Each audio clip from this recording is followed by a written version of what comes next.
Welcome everyone to Week 8, the B-League's Pick'em Show for Going for Two Live. I'm your host Dan at the B-League Says, coming in for another week of Pick'em props from over at UnderdogFantasy.com or Underdog Fantasy at, if you want to go with that. Promo code, as always, GF2 for 100% match deposit up to $100. Throw in 100, get 200. And then you can just waste it with everything I have to say. That's what we want to do, right? We want to come in and make some money. We have done very well the last couple of weeks. We've been hitting on all cylinders. Obviously, the start of the year, it's a little bit sus with who's playing where and who's doing what and who's got everything going for them. But we can end up kicking on into better things, like good, consistent prop betting as we do as the year goes on. Look, a lot of the casual bettors, they don't come back in because they've lost a bit of their money. And that happens, and that's cool too.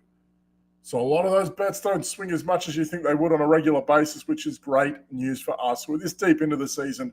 Well, it's maybe 40% of the way through. We still got playoffs to go, Super Bowl props and all that sort of jazz as well. Interesting week this week on the bettors market. I found, obviously, last week everything was an incredibly low market. I think it was only one game in the morning over 41-42, and that was Baltimore, and they absolutely doused the Lions, which was interesting to see. But we start off on Thursday night. The Bucs travel up to Buffalo. They get an 8.5 head start, over under 42 implied total. Buffalo have been looking absolutely craphousing at the moment. The Giants really should have did better up there. They missed that last play at the end of the first half, and then they probably could have taken it towards the end. And then they get done by the Patriots. Not just done, they were dealt, and that was just bad. So the Bucs on the road, coming off a loss to Atlanta, they might be wanting to get some more out of this as well. Philly minus 6.5 at Washington, over under 43.5. Bit of a trap game for the Eagles. It feels like Washington, for some reason, in Washington, give them trouble. I don't know why. Maybe if there's an Eagles supporter that's watching or listening, they could confirm that with me. It just feels like one of those games that Philly should just roll them with. And for some reason, they just don't go away. Philly 8.5 is a very high total. For a team, okay, they just did well against Miami, but it feels like they're not getting out of second gear. So 6.5, is very high for me. New England plus 9.5 at Miami, plus 9.5 is not enough after what happened to them in week 2. Raheem Mostert, I think he had 125 yards and a couple of touchdowns. A-Chain welcomed into the fold that week as well. So I think it's going to be a big, bad week for the Patriots, even though they had a bit of success against the Bills in Miami. Implied totals 47 there as well. Here's a crapshoot for you. The Jets are on the road to the Giants.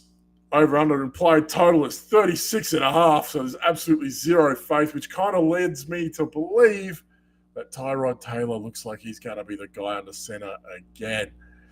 I don't think that's a bad thing.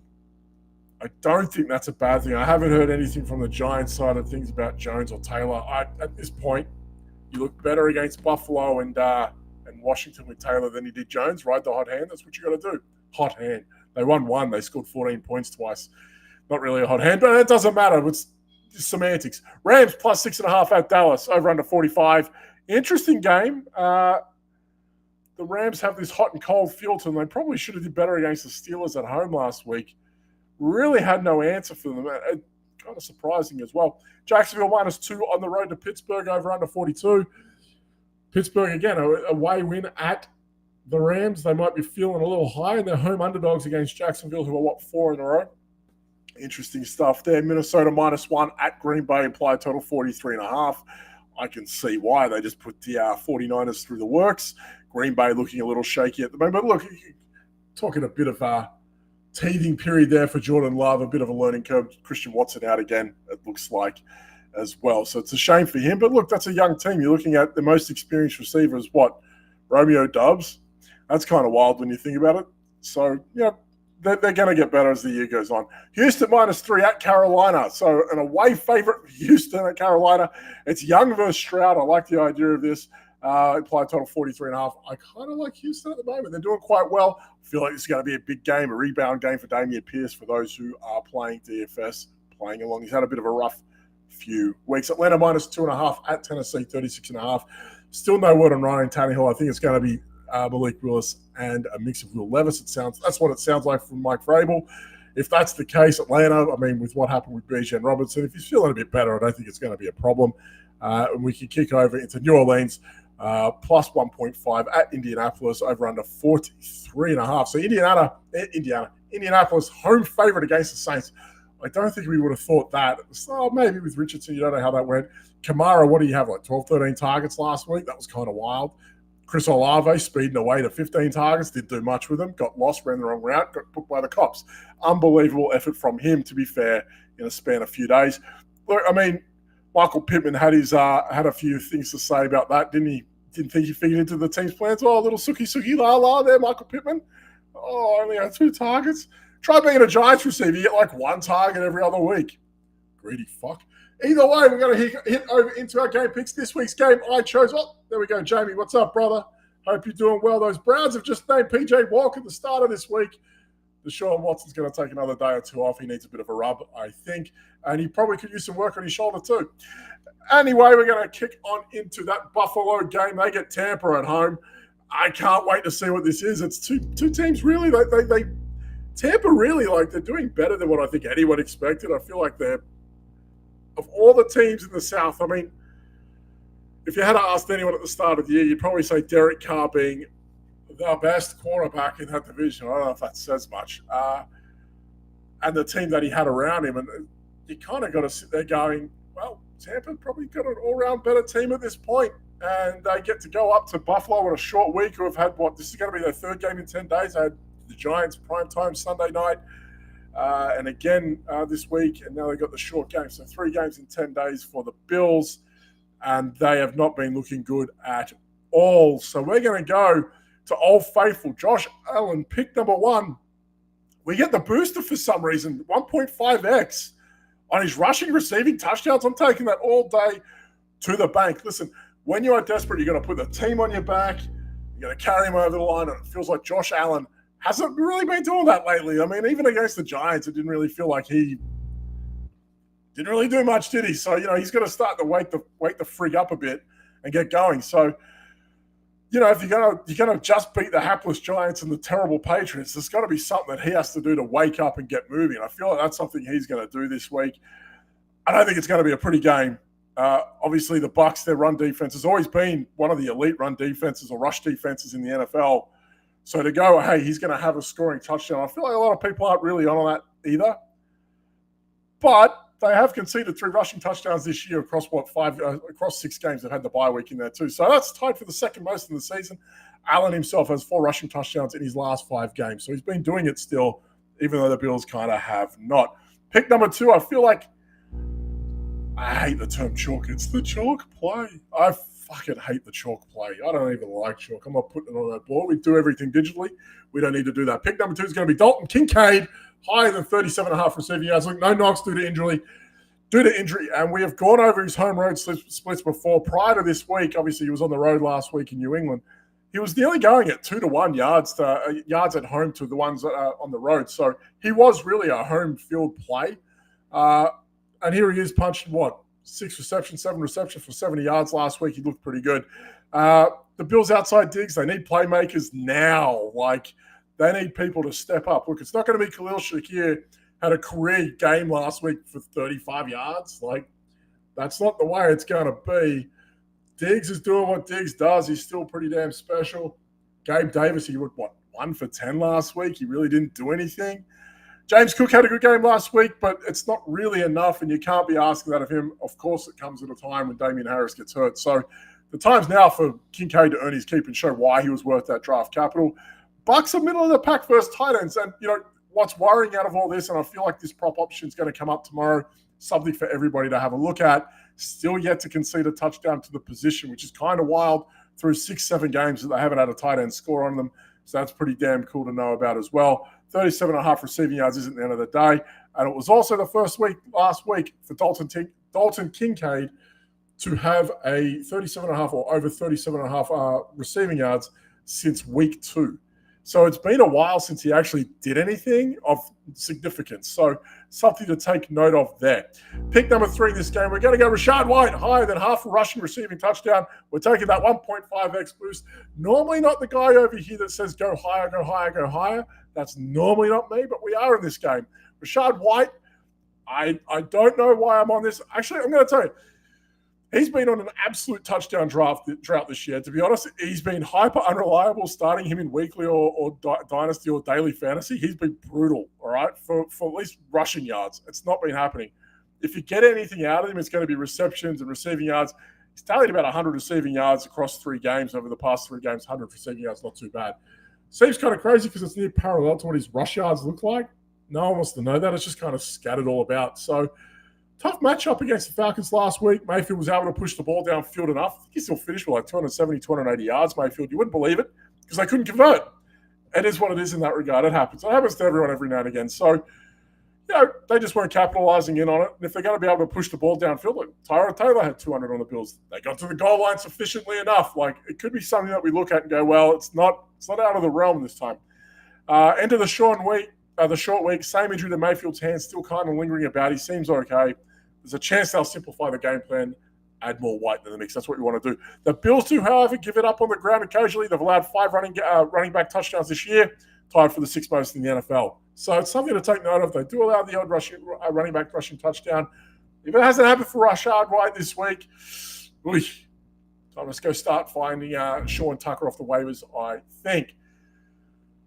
Nice and fun. As always, we're going to kick off into the afternoon games. We're going to look at Cleveland +3 at Seattle over under 39.5. That's an interesting one. Even with PJ Walker as your quarterback, that defense, they just knocked off San Fran. Like, I don't know. I guess it's the road game thing, but Seattle are home favorites. But not really. I mean, they should be. Baltimore -8 at Arizona over under 44. And Cincinnati +4.5 at San Fran over under 45. I like that. Cincinnati Bengals 2,200 on DFS this week. They're DST. Tell you what, San Fran been struggling a little bit lately. San Fran love a turnover. They love a sack. Something to keep your mind on. But I'm going to take the easy route this week. I am going to look at Kansas -8 at Denver over under implied total of 46. I am going to commit career suicide here by taking Travis Kelce lower than 83.5 receiving yards. Yes, that's right. This guy over here is going to do the wrong thing. Look, let's talk it. Let's just lay it all out on the table right now. Travis Kelce, he's had about 300 receiving yards in his last 2 games, and 120 of those came 2 weeks ago against Denver. So, he's playing Denver again, and you had 120 on the short week about 10, 12 days ago. Yeah, I'm that guy that's going to do that. I'm going to be the antithesis to all this for some stupid reason, but we're going to get to it. On the road, it's different, but Denver have also had the 2nd most receiving yards to position this year. Can't believe I'm going against it, but we're going to do it anyway. We're going to get there. Kelce is responsible for about 27% of the receiving yards that Denver have conceded this year. I'm really not making a case for myself. This is, nearly a quarter? That's unbelievable. Career suicide. I am all about that. But look, for what it's worth, Travis Kelce has failed to hit this marker of 83.5 receiving yards versus Denver in 8 of his last 11 and in 12 in his last 18 for his career, which is kind of wild that he's gone under this quota versus the Broncos. So 2/3 of the time, you don't get there. So that's something to take notice of as well. He has failed to cross 83.5 receiving yards on the road to Denver since week 12 in 2016. So it's been 7 years since he's done that. Well, we're making a case. We're building it up. So it's been 7 years since he's had over 83.5 receiving yards on the road to Denver. Kind of wild. I'm giving you every logical reason for this not to happen. His career trend says that it is not the norm that he does this. Make of this what you will. I'm going to go with career form over recent form. He's not going to get there. Shock horror. Watch. If she's at the game, watch that number drop to like 60. Unbelievable. Pick number 2, we're going to go lower again. Cortland Sutton, lower than 46.5 receiving yards. Look, this is a hard one for me. I feel like he's in the form of his career. It's been a while since we've seen him actually do something, which is kind of nice. Play. I actually said before the start of the year, I thought that Sutton would be Sean Payton's Marquise Colston. I thought that was kind of gone overlooked. He'd be that red zone presence. He'll get maybe 100 targets, 750 yards, 8-9 touchdowns. I said he had that Marcus Colston vibe to him. Guess what? He's had around 45 targets. He's had about 400 yards and 5 touchdowns. God damn. Anyway, Here we are. So, look, his fantasy stats have been, it's kind of deceiving. So, like a third of his total points have come from touchdowns this year with 5 overall.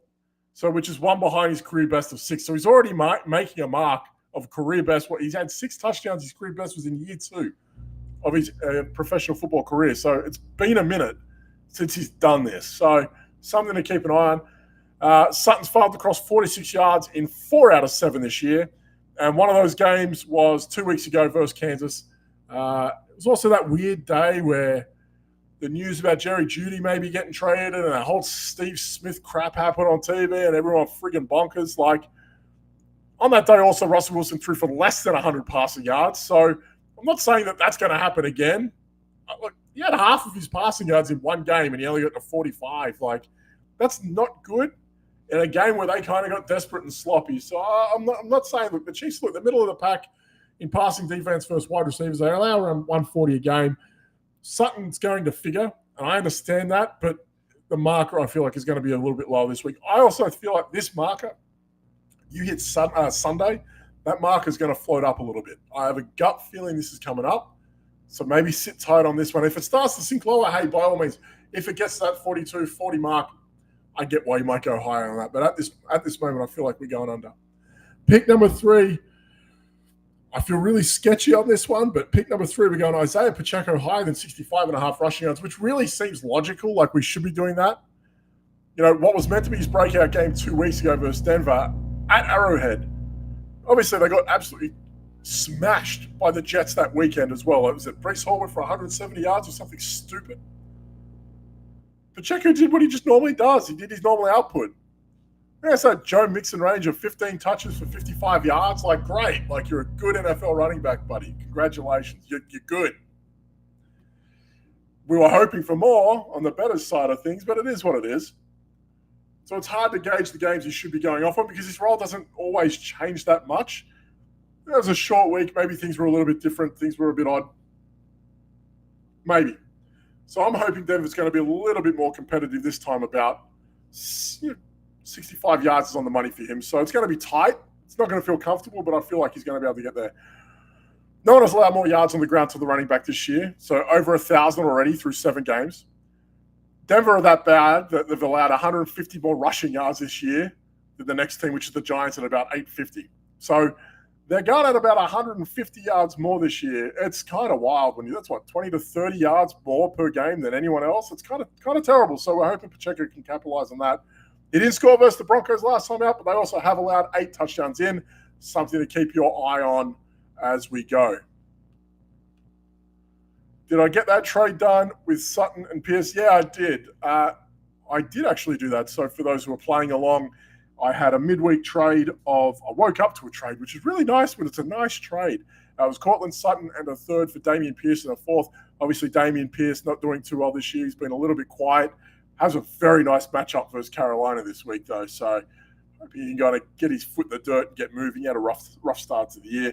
I did. My running back depth wasn't great. This is my main league that I commission, aptly known as the B League. I kind of feel like I needed the running back depth. I have Jahmyr Gibbs. I have James Cook and not much else but a bunch of numpties behind him. So it's not a bad move to make. This is kind of career best form for Cortland Sutton, and I'm not sure that's going to continue the whole year. And if it does, I don't know anyone that's buying him in a year's time. Everyone's going to say they've just traded Jeudy. They're going to draft a rookie and get a free agent. And they're going to convolute the whole idea of him being a thing again. So my whole mindset was, I just don't see why we're doing that again. What do I think of, I can't even read that, Jordan Love under, I've got to take this off. I can't read it. What do I think of Jordan Love under 231 passing yards? And Christian Watson under 50. Hey, Steve, how you going, buddy? Minnesota are fairly generous to everyone. I know that sounds a little weird. I'm not sure how I feel about Watson this year. Have you got any more injury info on him? I actually thought he wasn't playing. I'm all about Jaden Reed this week. Stephen, let me know what Jaden Reed's line is. Can you do that for me? I'd love to know what they've given him. 231.5. They're at home, right? I feel like they're at home. Let me have a look here. I feel like they're at home. Give me half a minute for the silence. Damn, Dan. Get on the silence. Sorry, Jeff. Just a bit of dead air. People are driving. I'm going to lull them to sleep with my monotone voice. We're going to do that. We're going to have a look at this. Where are we? Collapse. This underdog app, man. Yeah, they're at home. 58 and a half. I think he could do it. I think he could do 231. But he needs help. Like, it's one of those things, like, it's going to come from guys like Dontavian Wicks or Sammy Toure. Or like, it's going to be these weird dudes that have to chip in to like get those 20, 30-yard chunks to get him going.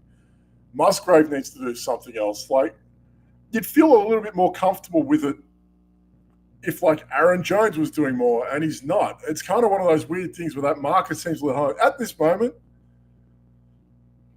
man, Dubs has been dropping everything too. At this moment, I'd probably lean no. But, I mean, if Watson's playing, oh, man. If Watson's playing, it's a tight yes. If he's not, that's an easy no. And you can make what you want of that. Because I just don't back anything. Yeah, Aaron Jones didn't practice today. Seems like everyone's like, yeah, I mean, their O-line's kind of sucky, and Romeo Dubs, if he's not catching everything, he's catching nothing. He's an absolute nightmare to track. Again, the only person I feel confident in at the moment is probably Jaden Reed, and his numbers are kind of scatty at best too. So if Watson's out, wheels up for Reed. If he's in, we can go 231, feeling all right. Whoa. Let's kick on into the evening games. This one I actually had trouble with because there's only two, and only one of them's dropped. So obviously, respect to Marvin Jones and everything that's going on with him and his family up in Detroit. They play on Monday night. None of those props have dropped between them and the Raiders. Thank God, because I'm fucking sick of. I mean, I'm going to cover it on Monday night, right? I am sick to death of looking at the Raiders. I can't handle it. I really can't. I struggle dealing with a Brian Hoyer crap, Aiden O'Connell crap, Josh Jacobs getting smashed. Like, this is madness. I can't deal with the Raiders at this point. Like, I don't even want to look at them. Then you got to go to Detroit, and it's like they've just lost Marvin Jones, and what do we do with Jahmyr Gibbs? They've got half a run game. Oh my God, bad game to check in on. I'm not overly thrilled about it. Either way, thank you for your questions, Stephen and Jamie. Very happy with that. So we're going to check out. How about this one? Chicago plus 8.5 at the Chargers, who surprisingly, if I'm not mistaken, have the same win-loss record. 2 wins. Maybe the Chargers have one less loss because they had the bye. Oh my God, if they have, that's just absolutely embarrassing for the Chargers. I will never advocate for anyone to lose their job. I'm not about that life. But how this guy still has one is absolutely friggin' beyond me. That you can't keep like fumbling Justin Herbert. Keenan Allen's getting older. Mike Williams is half. His knee is dust. Eckler's now 30. You're not going to like renew him. You're the most expensive defense that can't stop anything. And this guy's still got a job. Mind-blowing. Drink of the day is Sapporo. Thanks for coming. No dramas. I learned that there is a 24 or a 2-4 from Jamie this week. We just call it a case of beer. Thanks for coming. Pick number 1, we're going Keenan Allen. I feel like it should have been, it feels like it should be. Keenan Allen should be automatic for 80 yards every week. He's been anything but we're gonna trust him this week. We're gonna go a little bit higher than that, 80.5 rec yards. I feel like it's a reckless game. We're going volume only, but it's 100% there still. He's just very skittish. He jumps from like 80 yards one week down to 35, 40 the next. He's kind of moving about way too much for me and what I like. It's as if, it's beneficial to have Mike Williams in the team. Crazy, right? Like, Mike Williams is very good for Keenan Allen. It's mad to think that could happen. And it's like, teams are going, okay, Josh Palmer, we'll give you 70 yards. Go. Just going to stop Keenan Allen and figure the rest out. Josh Palmer, have a day. No dramas. Kind of madness when you think about that. His consistent high yards haven't been there since the first 3 weeks of the year. He's been sporadic since. His blow-up game at Minnesota where he punched 200 yards. It's been a while, and yeah, it's been tough for him, I think. Bears are coughing up top 12 receiver yards production this year, average of 156 per game, something to hang your hat on at least. You really need Josh Palmer to be quiet, which kind of is weird to say. Chicago, I feel like you're going to let that happen this week. I feel like the Chargers at home are going to have a big week. except for two of them.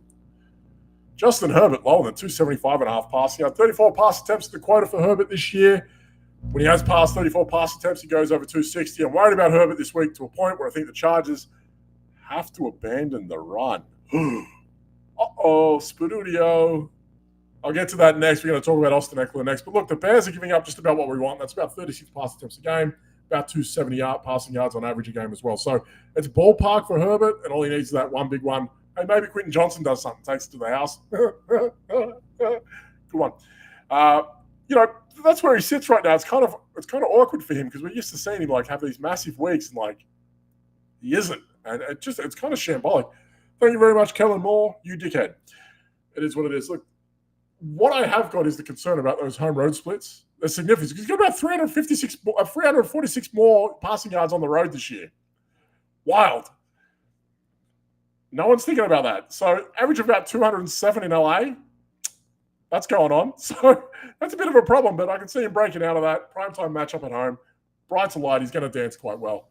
Has to get out of this funk. Chicago may not be the team that it happens against unless something out of the ordinary happens. They're lacking that at the moment. So a good time for the Chargers to wake up and do something. They believe their season is not over. The Chargers believe their season isn't over. Marijuana distilleries are also going up. So, make what you want of that too. Pick number 3 this week in the Chargers-Bears game. Austin Eckler lower than 56.5 rush yards. Wow. Can't believe I said that out loud. It's almost as bad as going against Travis Kelce. Look, the Bears have kept very good running backs quiet this year, which is weird because the Bears as a whole have been all over the place. Josh Jacobs with Hoyer was kept under 40 yards last week. Alexander Madison, under 45 yards. Brian Robinson, 10 yards. The last time they had someone run amok on him was Jaleel, I can't say this dude's name, Jaleel McLaughlin, about a month ago that crossed the quota for about 72. So their run game defense, for what it's worth, has been keeping most quiet this year. It's kind of cool to see. Austin Eckler's had the ankle injury, missed some time, but still walked into his usual workload. It's around that 10, 12, 13 carry mark. So it's good to see for him.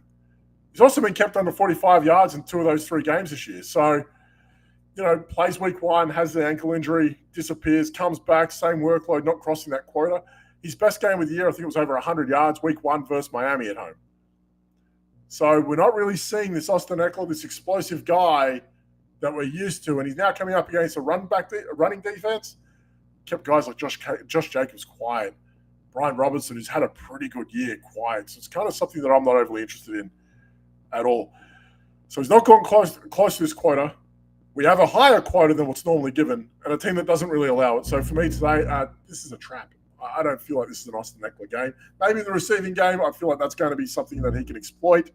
But for me at the moment, I'm staying away and going lower because I didn't say under. Thank you, underdog. My vernacular is correct. 28 yards, 28 minutes. I'm waffling today. We're going to recap and go over everything. We're going to wrap it up. As always, find us on YouTube. Subscribe, hit the alerts. The show comes on 3 o'clock every Wednesday, except for maybe not next week. Jeff, we're going to talk to you about that. That's not the point. Come find us. I'm on Monday nights, 2-point conversion. Kyle and Gladys will do some more prop bets. I think we've got the Raiders this week. Hooray.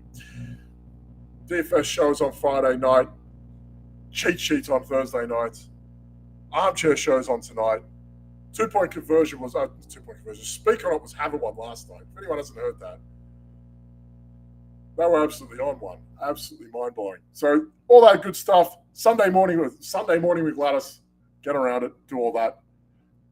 Go find everyone on X. I'm not going to because I'm going to go to our free Discord. Free Discord is pretty amazing. You can ask Gladys. Just tag her on Sunday morning. Start 6 questions. She loves it. She will answer every single one of them. I promise you.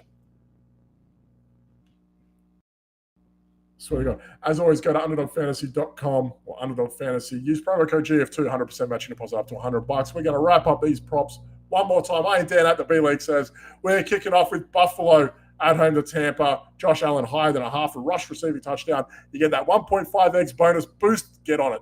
Dalton Kincaid higher than 37.5 receiving yards. This week is the week. No Dawson Knox. Pick number 3. It's a little bit rough. We're going to go Rashad White. We're going to go higher than a half a rush receiving touchdown. Hasn't done it in a while. I think it's been since week 2, so we're going to hope he breaks the drought. Kicks on with that. It's 1.5x boost on that as well. Afternoon game, Kansas at Denver. Travis Kelce doesn't have the form in Denver like you think. We're going lower than 83.5 receiving yards. at Denver. Cortland Sutton lower than 46.5 receiving yards versus Kansas. And we're going to go Isaiah Pacheco. It's an Isaiah Pacheco game. Javonte Williams going to get on them running backs. Isaiah Pacheco higher than 65.5 rush yards this week versus Denver. And we're going to head over to our primetime game on Sunday. Try to say Chicago and Chargers at the same time. Don't do that. Not going to work very well. We're going to go Bears at Chargers. Keenan Allen higher than 80.5 receiving yards. He's going to get out of this funk. Justin Herbert lower than 275.5 passing yards. Somehow, some way, it's not going to happen. Pick number 3, Austin Eckler lower than 56.5 rush yards. Something for everybody to chew on and think about and mull over. Thank you very much for joining me. Thank you for the questions. Thanks for stopping by on a Wednesday at 3 o'clock. Who would do that? I don't know. Doesn't really matter. Have a great week. Safe bets. Happy